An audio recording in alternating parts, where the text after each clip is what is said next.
Michiko doesn't have much to contribute aside from being adorable. That counts for a lot. Hey everyone, Colleen, Patrick-Goudreau here.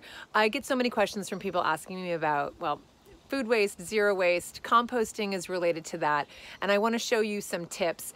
I'm just going to go through kind of what it looks like to use the tumbler bin that I recommend. I talk all about composting on the Food for Thought podcast, everything you need to know about it related to food waste. So I hope you listen to that episode, but I also hope this little video is helpful.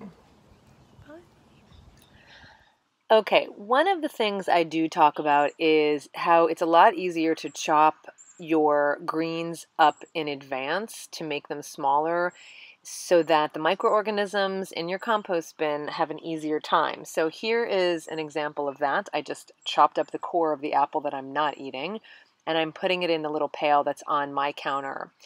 What I do then also is I put the shredded brown materials right on top. So I already have the mix of brown and green before I even have to put them in the compost bin. You can also blend them. I would do that with vegetables that are harder. You don't always have to do that. Now, as far as the brown getting shredded, this was one of the best things I ever did, was buy this micro shredder that you can use, you can see, even for cardboard boxes. So I use this for all sorts of browns. I talk about this all in the Food for Thought podcast episode, Food Waste Part 3.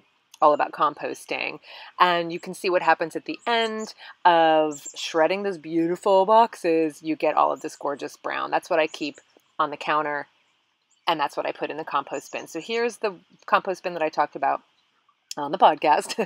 It's the EnviroCycle, and here's an empty one. This is the mini, and I'm going to show you. Now, what's really nice is that because I keep this compost pail on my counter, I've already got the combination. We talked about 2/3 brown and 1/3 green. I've already got that combination in that little pail. But if I didn't, that's what you want, that ratio. So here's all of the brown, all of the shredded, and it means both the brown and the green are now pretty well shredded, and the microorganisms are going to be able to have an easier job breaking everything down to make beautiful compost. So when you're starting your bin, one of the things I talked about was actually starting with some kind of compost starter, which might sound oxymoronic or just moronic, because if you don't have compost, that's why you're composting. But you can start with any kind of soil. If you can start with a richer soil, that's better, or something like a compost. But you can just start with a nice soil and put that in your bin. It depends on how large your bin is. You know, maybe a pail full, it really depends. But just give it a start. And then this is what you're going to do every time you add to your tumbler. In this case, it's a tumbler. Now, like I said, I've already combined the brown and green in here, so I don't have to now think about the ratio of brown to green because I already did it in the pail.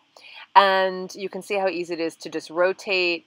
You rotate every few days. You don't want to rotate every single day, but that's how you get the aeration.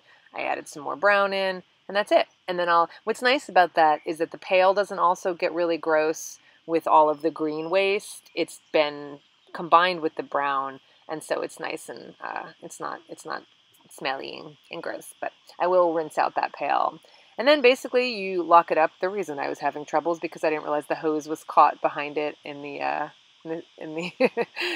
there you go. And so then you just spin it, and that's how easy it is to use the tumbler. And this is the EnviroCycle. You can get whatever kind you like, but this is my favorite.